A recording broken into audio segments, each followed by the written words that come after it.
Bueno, esta vez, en, esta, en este curso de introducción a la física nuclear, a la física de radiaciones y a la dosimetría, vamos precisamente a dar algunas ideas sobre la manera como la radiación interactúa con la materia y cómo se deposita en esta materia la energía que traen las partículas, la radiación, tema que está relacionado con el daño que se hace al material. Lo que debemos tener claro en esta oportunidad es que el daño que se hace a las partículas, a la materia, es básicamente por ionización,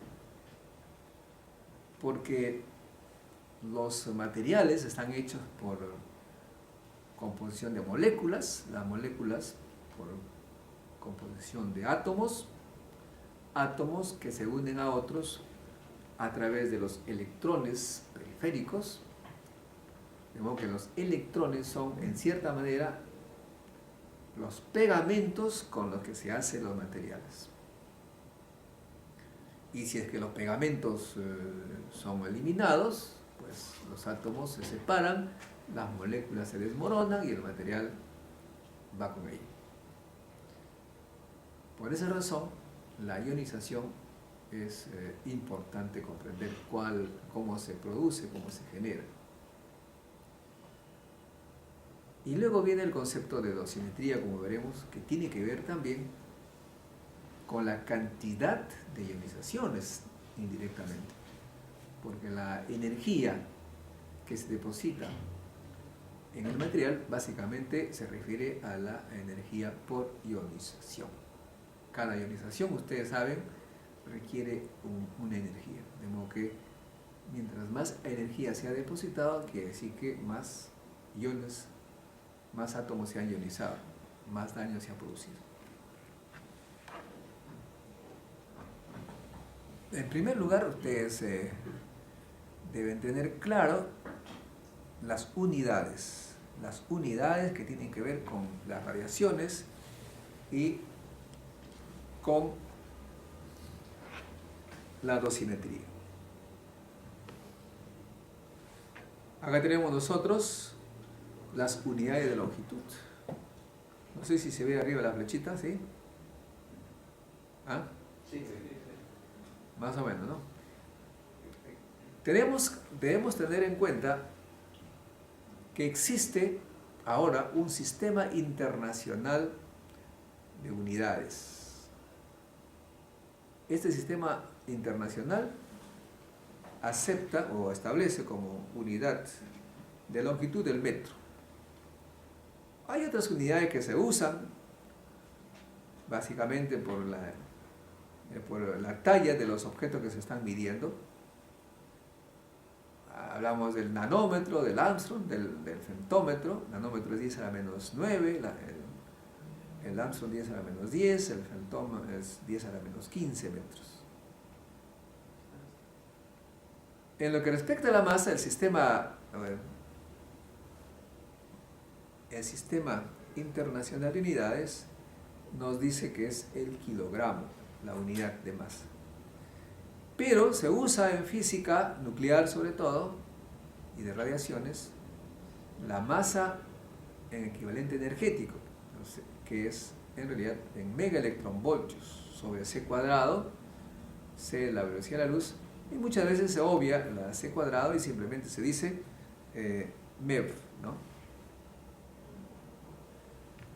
Cuando uno dice, por ejemplo, tiene la masa de 1000 MeV, en realidad tendría que añadir 1000 MeV sobre c cuadrado, pero generalmente se obvia el c cuadrado si se tiene 1000 MeV, ¿no? Y ahí tenemos la equivalencia.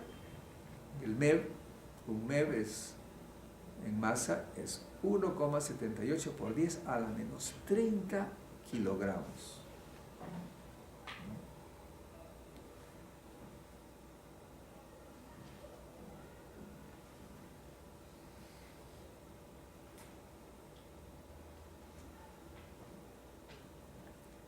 Además, tenemos también el tiempo. El tiempo, bueno, la unidad internacional acepta el segundo, establece el segundo, pero igual se habla de microsegundos, de milisegundos, microsegundos, nanosegundos, picosegundos. Aquí tenemos la equivalencia: un segundo, 10 a la menos 3 milisegundos, ya se sabe, 10 a la 6 microsegundos, 10 a la 9 nanosegundos y 10 a la 12 picosegundos. Estos son los tiempos más o menos que tardan las partículas en desplazarse en las reacciones nucleares en algunos centímetros de los laboratorios. La corriente eléctrica se tiene como unidad el amperio.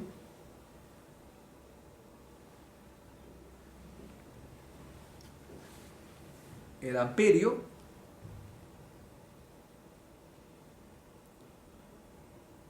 se usa en realidad normalmente el miliamperio, el microamperio, el nanoamperio, el picoamperio, igual que con el tiempo, el segundo. La carga.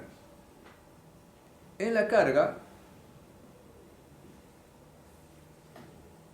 cuyo signo es la Q mayúscula generalmente, la unidad es el coulomb. Pero muchas veces se establece como unidad el equivalente al electrón, el E. La equivalencia de un electrón es 1.602 por 10 a la menos 19 coulomb. Respecto a la fuerza, se tiene el newton, y el newton, hay una unidad antigua que ya no se debería usar, ahí no está la equivalencia, pero el newton significa pues un kilogramo por masa por centímetro cuadrado. En cuanto al momentum, no tiene unidades en particular porque es una cosa compuesta, que es newton por segundo. Y la energía es así, la unidad es el joule, ¿no? Pero se usa ya lo dijimos, en física nuclear y de partículas, dosimetría, energías de electronvoltio, kiloelectronvoltio y el megaelectronvoltio. Estas son las unidades que hay que usar. Y saber que en la primera fila son las unidades del sistema internacional y el resto son derivaciones. Ahora bien, ¿qué tipo de radiación hay en la naturaleza? En todo caso, lo que se estudia en este curso, básicamente la no ionizante y la ionizante. ¿Qué cosa es la no ionizante? Bueno, como su nombre lo indica, ¿no? Es la que es incapaz, por su energía baja, de arrancar un electrón. Entre estas se tiene la luz visible, la visible, que nos permite ver, no ioniza. También se tiene la luz que no es visible, como las ondas de radio, que sirve para las comunicaciones, la televisión, las microondas, para los hornos, esas no ionizan. Lo que hacen es agitar un poco a los átomos, a los electrones, un poco los ponen en movimiento, los hace vibrar, pero no ioniza, calienta. O sea, el calor, la temperatura, ustedes saben, es la energía cinética por medio. Y claro, a veces uno tiene la impresión que no hace daño, pero las microondas, como calientan, pueden llegar a temperaturas elevadas y por calor un poco que se disgrega la materia, pero no hay ionización, ¿no? Y luego tenemos la ionizante, pero hay dos tipos de radiación ionizante. Una que son directamente ionizantes. ¿Qué significa directamente ionizantes? Aquellas radiaciones que cargadas, ¿no? Son cargadas, que se acercan al átomo y como tiene carga, a través de la fuerza electrostática, atrae o repele electrones, sacándolos de su órbita periférica o no periférica, dependiendo también de su energía. Son cargas que interactúan electrostáticamente a través de la interacción coulombiana y arranca electrones. Esa es la energía ionizante. Pero hay otras que ionizan indirectamente. O en todo caso, ionizan una vez y el resto es la carga que se ocupa. Un fotón, por ejemplo, un fotón puede sacar un electrón del átomo y este electrón con tal energía que básicamente es este electrón cargado que va a ionizar al resto de los átomos. También se tiene las partículas neutras, como los neutrones, los neutrinos. Un neutrón, en este caso, produce una reacción nuclear, es decir, entra al núcleo, lo fisiona, lo parte, le saca un pedazo, digamos, cargada, y es esta carga la que ioniza. O sea que la que es directamente ionizante son las cargas. Las otras producen cargas que a su vez estas ionizan. Ahora bien, tenemos que nosotros también en este caso definir algunos aspectos que tienen que ver con la radiación. Hay que tener claro aquí algunos conceptos que ustedes han escuchado en una clase anterior, de forma experimental, y que a veces causa confusión por el uso de las unidades. Tenemos que tener claro de que las unidades ahora son la del SI, Sistema Internacional. Ya dijimos que las cargas es el coulomb, la energía el joule, ¿no es cierto? Entonces acá tenemos las definiciones. Tenemos acá la primera definición, es la exposición. La exposición, como ustedes saben, es las cargas que se ionizan producidas en el aire dividido entre la masa y el aire, producir alguna radiación. ¿Cuáles son sus unidades? Pues sus unidades están fácilmente expresadas en unidades internacionales, en coulomb, que es la unidad de carga, dividido entre kilos, que es la unidad de masa de aire. Pero anteriormente se usaba otras unidades. El R, que significa Röntgen, que daba unidades de carga electrostática antigua, y en centímetros cuadrados antiguos. Bueno, en centímetros, las unidades de longitud anteriores, ¿no? El Grömer, esas son las unidades antiguas.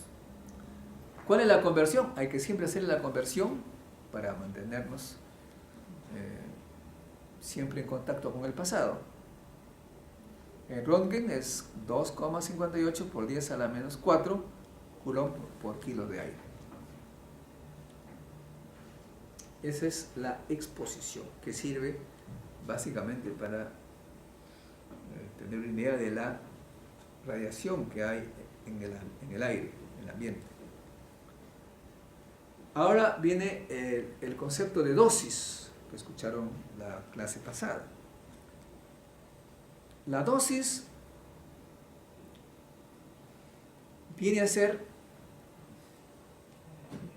la cantidad de energía absorbida por un material dividido entre la masa del material.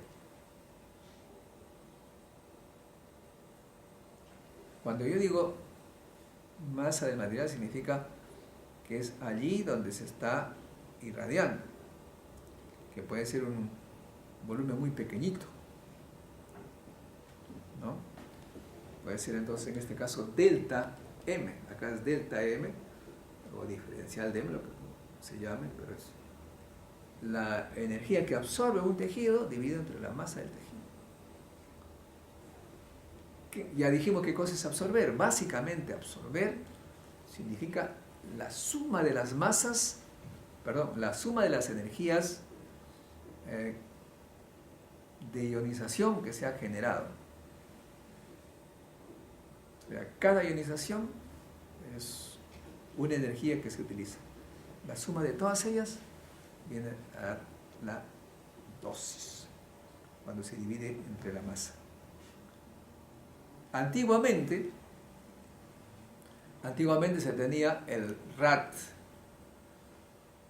El RAT, que tiene que ver con los ergios y los gramos. En las unidades antiguas ya no se usan los ergios, la energía y los gramos de masa, ¿no? Ahora se usa el kilogramo. ¿Cuál es la equivalencia? La equivalencia es que, en primer lugar, la dosis en las unidades actuales, que es joule por kilogramo, se llama grays, GI. Y un gray en el sistema internacional actual es igual a 100 rats. O sea, 100 veces la unidad antigua, ¿no? 100 veces. Ahí sí puede haber confusiones porque a veces dice milirat. ¿Cuánto es un milirat en grays? Bueno, 10 a la menos 5 grays. Pero por otro lado, debemos saber que la radiación tiene un efecto en la materia diferente, sea este protón, neutrón o gamma. No tiene la misma equivalencia. Por esa razón se define la dosis equivalente, que es, en este caso se pone como H, ¿no? El signo ya no es D sino H, y es la multiplicación de la dosis por un factor de equivalencia que corresponde a la radiación. Ya, ese es otro tema, otra tabla. Cada tipo de radiación tiene su propio PWR, su propio equivalencia, factor de equivalencia. Y la dosis que era en Gray, y en este caso la dosis equivalente ya no es Gray, se le llama Sievert. Un Sievert. Cuando uno habla de Sievert significa que ya está tomando en cuenta el tipo de radiación. Cuando uno habla de dosis no toma en cuenta la radiación. Anteriormente había el REM. El REM. Era una unidad antigua. Ya no se debería usar, pero se sigue usando. Ustedes habrán podido notar, en las exposiciones se habla de REM. La equivalencia es un Sievert, es decir, 100 REM. Luego viene las unidades de actividad. ¿Qué cosa es la actividad? La actividad es el número de decaimientos que ocurren por segundo en un material, o el número de emisiones también, porque cada decaimiento de un núcleo genera la emisión de una partícula o una radiación. El número de emisiones por segundo es una actividad. ¿Cuál es la unidad de la actividad? El becquerelio. Becquerelio es una desintegración, un decaimiento por segundo. ¿Sí? Cuando uno dice, tengo un material de 1000 millones de becquerelio, significa que está emitiendo 1000 millones de partículas de radiación por segundo. En la antigüedad se usaba el Curie por Marie Curie. El Curie era la cantidad de radiaciones por segundo que emitía un gramo de radio. Es una unidad que se le ocurrió, pues cada uno tiene sus ocurrencias. Y en realidad un gramo de radio emite 3,7 por 10 a la 10. Produce 3,7 por 10 a la 10 emisiones por segundo.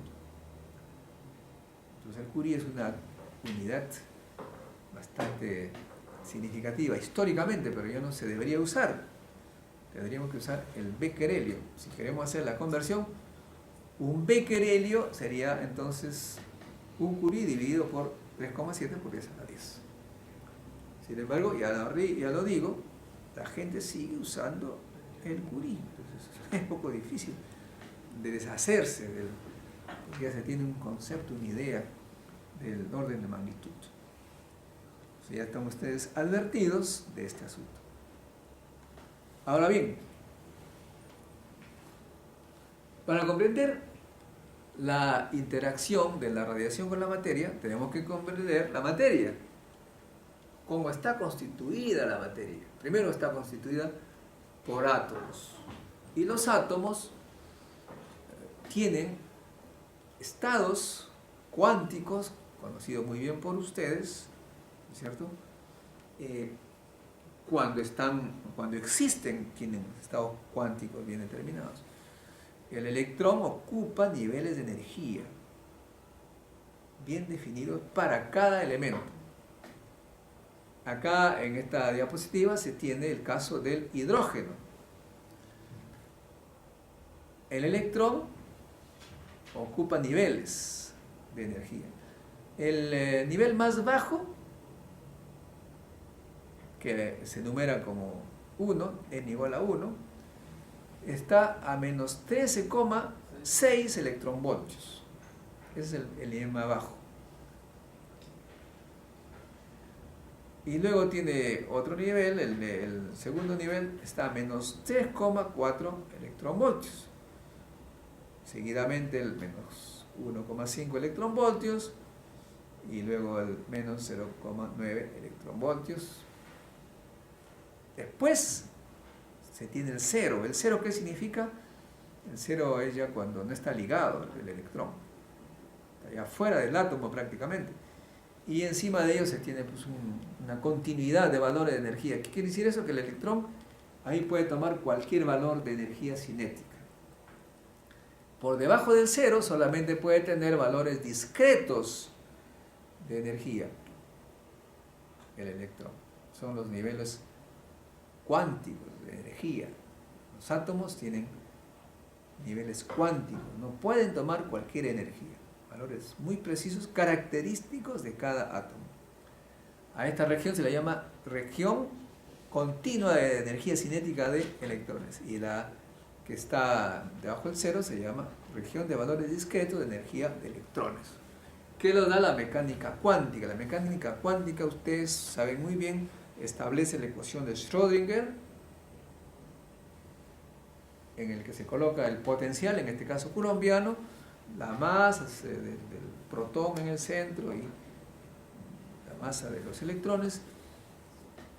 Se resuelve esa ecuación y nos da estos niveles. Es la mecánica cuántica. Nos explica esta característica del hidrógeno. Esto que es que a dónde nos lleva, en primer lugar, a que si viene una radiación hacia un átomo de hidrógeno, esta radiación, para ionizar este hidrógeno, primero tiene que saberse dónde está el nivel del electrón. Generalmente está pues en el fondo, a menos 13,6 electronvoltios. Tendría que tener esta radiación, entregarle a este electrón por lo menos 13,6 electronvoltios para que suba a cero y se libere. Si viene con mucho más radiación que eso, este electrón sale, pero además tiene una energía cinética que le entrega la radiación incipiente. El caso más simple, obviamente, es el hidrógeno, que tiene un solo electrón, pero en la naturaleza hay pues átomos diversos, como ustedes saben, son multielectrónicos. Acá se coloca, por ejemplo, el caso del plomo. El plomo tiene cualquier cantidad de electrones y allí pues los niveles de energía están ocupados por varios electrones. El primer nivel hay 2 electrones, el segundo 8 electrones, el tercero 18 electrones, etc. Y también, por supuesto, se tiene el nivel continuo de energía cinética de electrones. Acá nosotros tenemos que señalar que la ionización es diferente. Ya no tenemos -13, sino que tenemos que ver cuál es el electrón del mayor nivel posible de energía y que requiere una pequeña cantidad de energía para sacar al electrón del átomo. De modo que hay pues una serie de posibilidades para ustedes podrán imaginarlo. Una vez que en este caso vamos a ver la radiación que llega a ionizar la materia, ¿cuál es su origen? Uno de estos orígenes es el origen nuclear. Los núcleos emiten radiación y lo hacen porque tienen niveles de energía superiores al nivel fundamental. O sea, los sistemas llamados excitados tienen niveles superiores al fundamental y decaen a niveles inferiores. La diferencia de energía entre el primer nivel y el segundo es usada para entregar esta energía, esta diferencia, a las partículas, a la radiación que se emite. Ahora bien, hay también, claro está, unidades que nos describen el decaimiento radioactivo. Estas unidades, en cierta forma ya lo dijimos hace un momento, primero las definiciones además que corresponden a este decaimiento. Una es la actividad, ya dijimos que la unidad de la actividad es el becquerel, pero la actividad es el número de decaimientos por segundo, el número de partículas emitidas por segundo. Ahora bien, el número de partículas emitidas por segundo de una sustancia es proporcional al número de núcleos que tiene esa sustancia. O sea que si tengo 1 miligramo de una sustancia radiactiva, va a emitir como 1, y 2 miligramos va a emitir como 2. Hay una proporcionalidad al número de núcleos. Por esa razón se pone esta formulita aquí: actividad A igual a lambda por N de T. ¿Qué cosa es N de T? El número de átomos excitados en el tiempo T. Y lambda se le llama el constante de desintegración. Esa es una observación experimental. Lambda es la constante de proporcionalidad, porque la actividad es proporcional al número de átomos radiactivos. Esto nos permite además hacer unas definiciones, la primera de las cuales es el periodo de semidesintegración, T sub 1 medio. T sub 1 medio. ¿Qué es T sub 1 medio? Es el tiempo que tarda una sustancia en decaer y llegar a la mitad de átomos de núcleos radioactivos, ¿no? T igual a T plus 1 medio es tiempo que tardó en llegar a la mitad. Pero, ojo, la sustancia o el núcleo inicial, el que emitió la partícula, se le llama núcleo padre.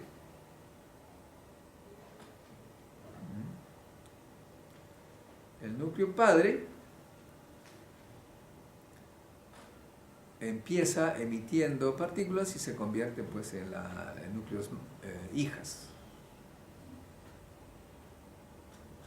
Entonces, en esta relación lo que se está haciendo es la definición del T sub 1 medio, es el tiempo, el periodo de semidesintegración, es el tiempo que pasa hasta que el número de átomos, el núcleo radioactivo es la mitad.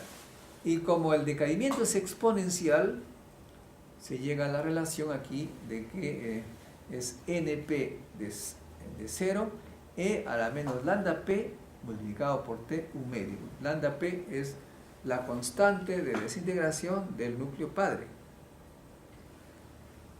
¿Esto qué significa finalmente? Es que la constante de desintegración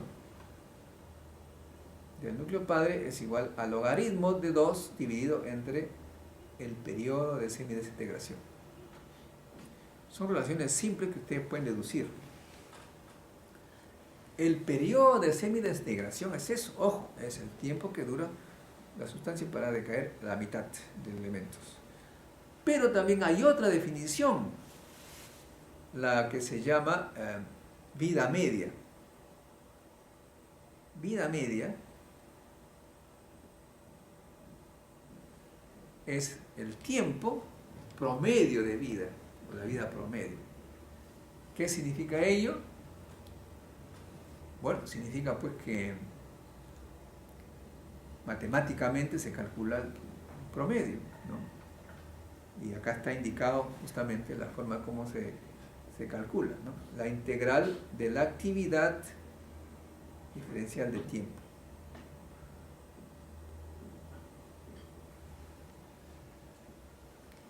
Desde 0 hasta el infinito. Es la definición de la vida media.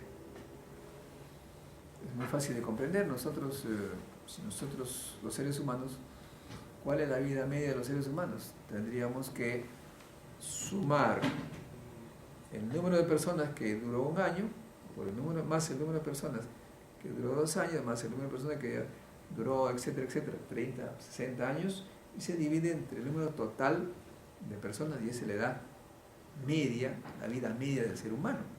Igual acá se hace con los átomos, y se encuentra pues que la vida media y la constante de desintegración están relacionadas con esta formulita. Lambda P es igual a 1 sobre la vida media. Aunque ahí están todas las definiciones que les permite a ustedes trabajar con los conceptos de radioactividad. Bien, ahora, ¿cómo se desintegran los núcleos? ¿De qué manera? Hay muchas formas, pero las más conocidas, más tratadas y explicadas son, en primer lugar, la radiación alfa. La radiación alfa es la emisión de una partícula alfa de un núcleo. De esa manera, si al inicio se tiene una partícula con Z protones y A nucleones, después de la emisión de la partícula alfa, se tendrá un núcleo con 4 más unidades de masa menos y 2 unidades de carga menos. O sea que es una manera de mutar, el elemento ya no es el mismo, cambia el número de protones, entonces cambia el número de electrones. Después se tiene la emisión beta, que es negativa, que es la emisión simplemente de un electrón. Igual ahí también hay un cambio del número de protones que tiene el núcleo, de modo que es también una mutación de un elemento. Asimismo tiene el beta positivo. El beta positivo, un electrón positivo, igualmente al emitirse del núcleo cambia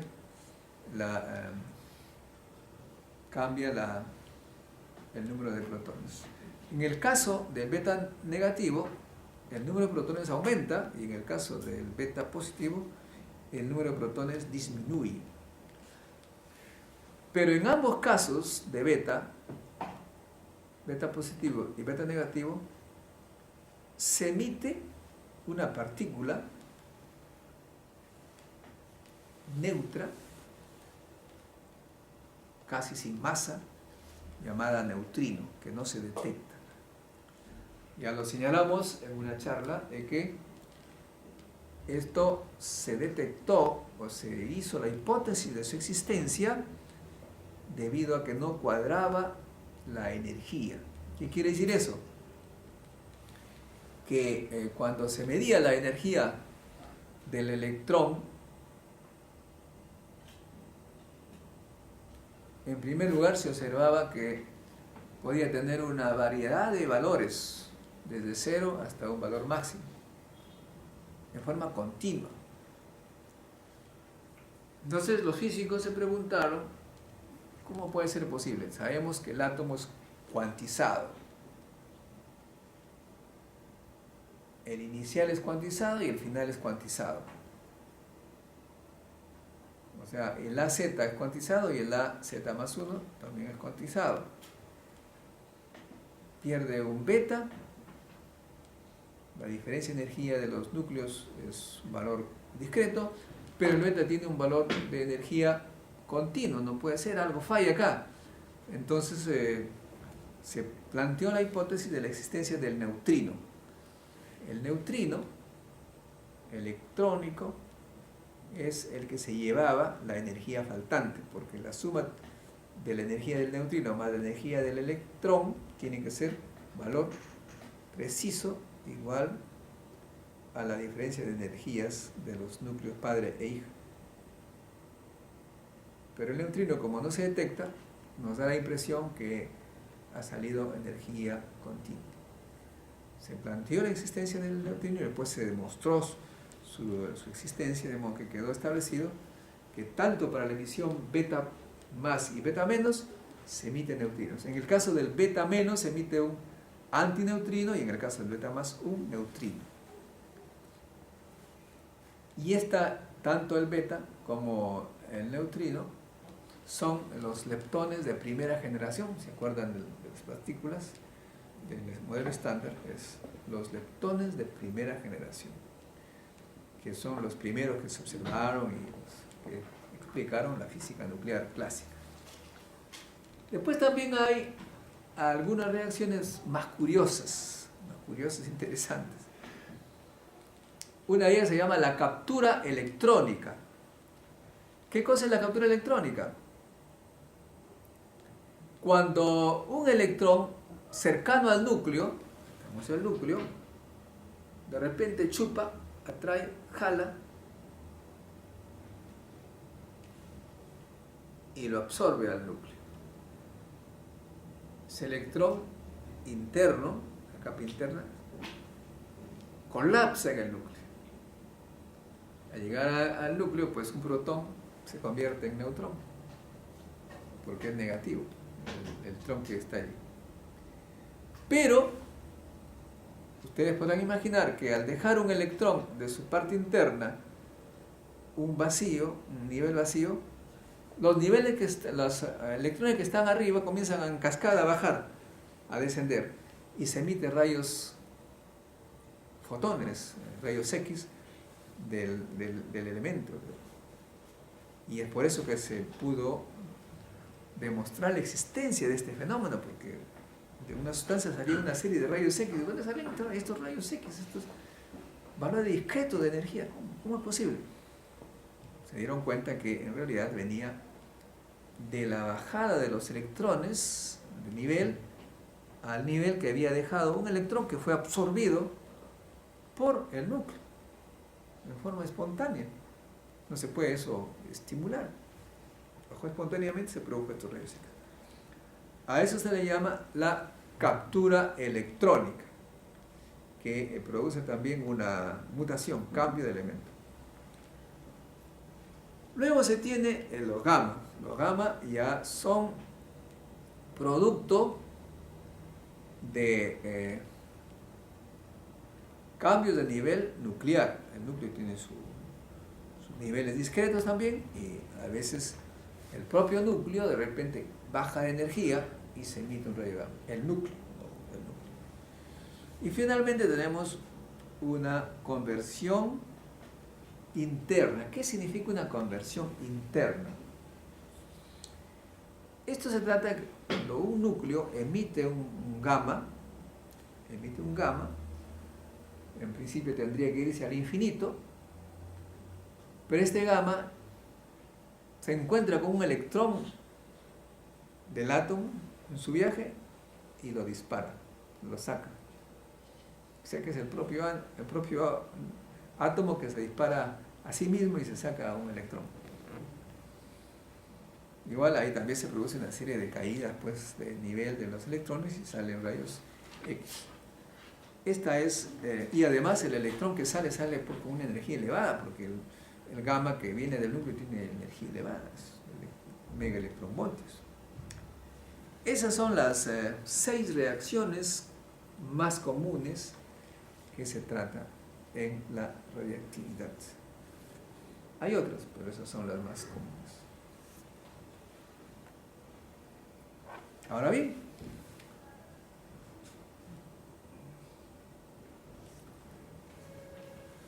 ¿cómo interactúan estas radiaciones con la materia, o sea, con el átomo? En primer lugar, vamos a ver las cargas, las que son directamente ionizantes. ¿Cómo interactúan en las cargas livianas, en este caso los electrones? ¿Cómo interactúan con un átomo?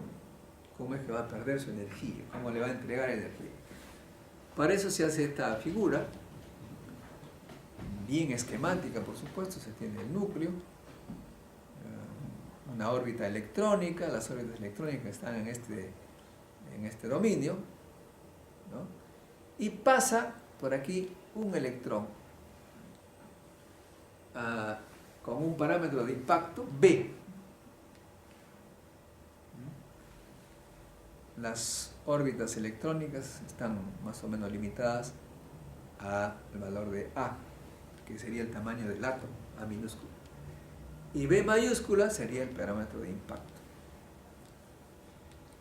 Entonces acá hay una definición que se hace, una definición más o menos para tener una idea del tipo de radiación, del tipo de interacción.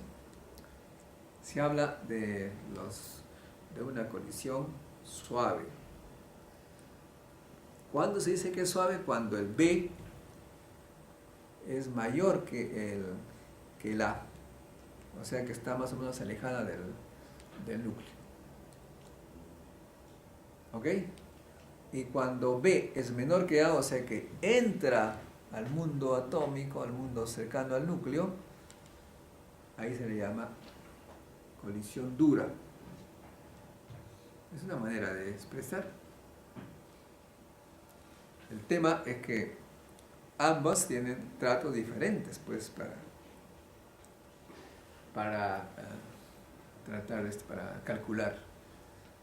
Esto se calcula utilizando la mecánica clásica, por repulsión coulombiana. En los textos, en los libros, podemos hacer en algún momento algunas fórmulas, pero es pura repulsión coulombiana o atracción coulombiana.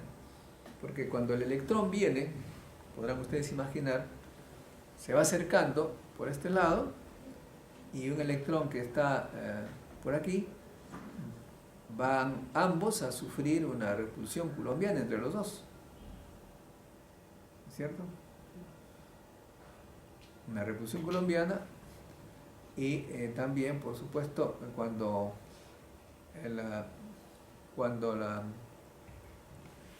el fotón, el electrón, se va acercando, va a empujar, digamos así, el electrón que está en el átomo hacia un lado, pero cuando pasa al otro lado del átomo, el electrón más bien va a empujar a este electrón del otro lado. O sea, todo eso se integra geométricamente en un cálculo de dinámica clásica, ¿no? Utilizando la famosa fórmula F igual a masa por aceleración. Ya más bien cuando entra al ámbito atómico, ya tiene que hacerse consideraciones cuánticas, porque allí los electrones pueden cambiar de nivel en forma discreta, ya no se puede usar la mecánica clásica, como que ingresan otros conceptos, otros elementos. Muy bien, ahora, cuando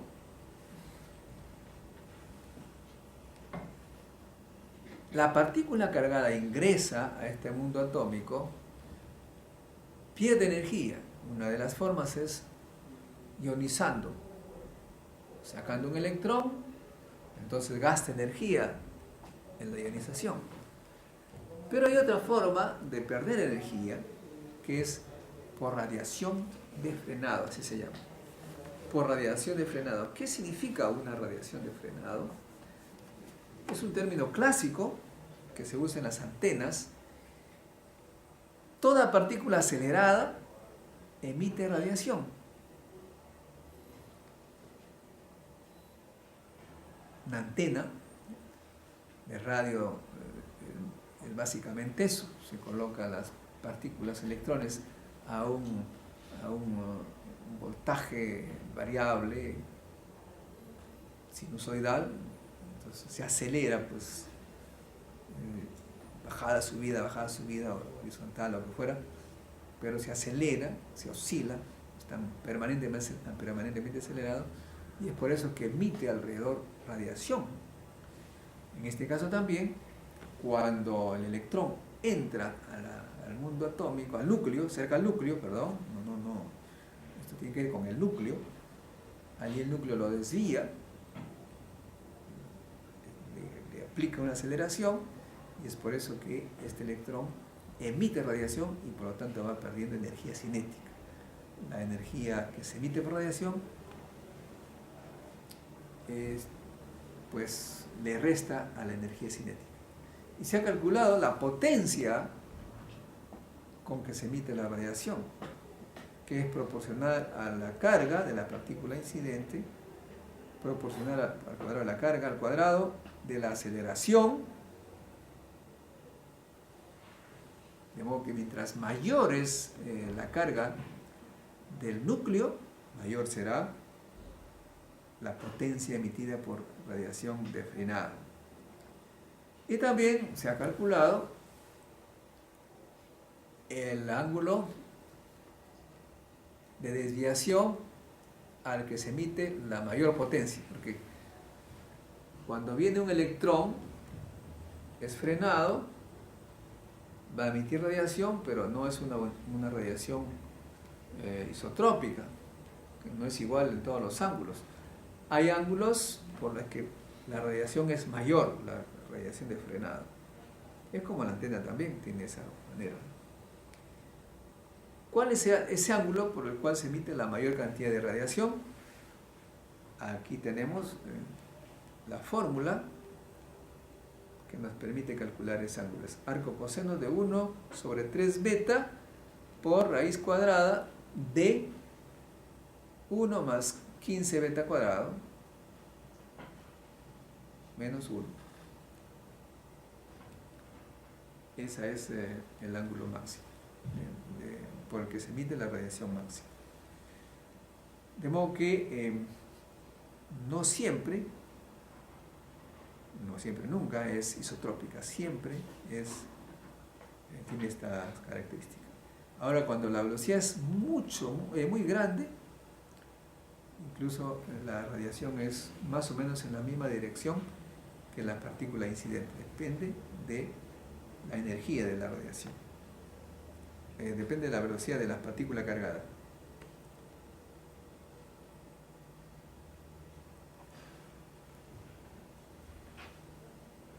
Estas partículas cargadas, entonces, van perdiendo energía, sea por haber ionizado o por haber sido frenada, por haberse producido la radiación de frenado. Ahora, se define entonces, a partir de ello, los poderes de frenado, la dosis y el rango. El poder másico de frenado. ¿Qué significa eso? La partícula cargada, cuando entra a un medio, va perdiendo energía. En cada tramo pierde un poco. Si avanza delta de X, va a perder delta de EK, y la división entre el delta de E y el delta de X, y también dividido por la densidad del material, se llama el poder de frenado másico, ¿no? El poder de frenado másico, que depende básicamente de las características del material y también de la energía, depende qué energía trae. Pero el poder de frenado tiene dos componentes, ya lo dijimos. Uno es por colisión con el material, ionización, y el otro por radiación de frenado, o sea que emite continuamente, pero que no ioniza. Pierde energía entonces, pero no toda es destructiva. La de frenado no es destructiva. La destrucción es la de colisión, el que saca electrones. La de frenado es una radiación como una antena. Precisamente por eso se llama la dosis. La dosis se define al poder de frenado por colisión, no por radiación, multiplicado por la fluencia. ¿Qué cosa es la fluencia? El número de partículas que ha llegado, que ha pasado.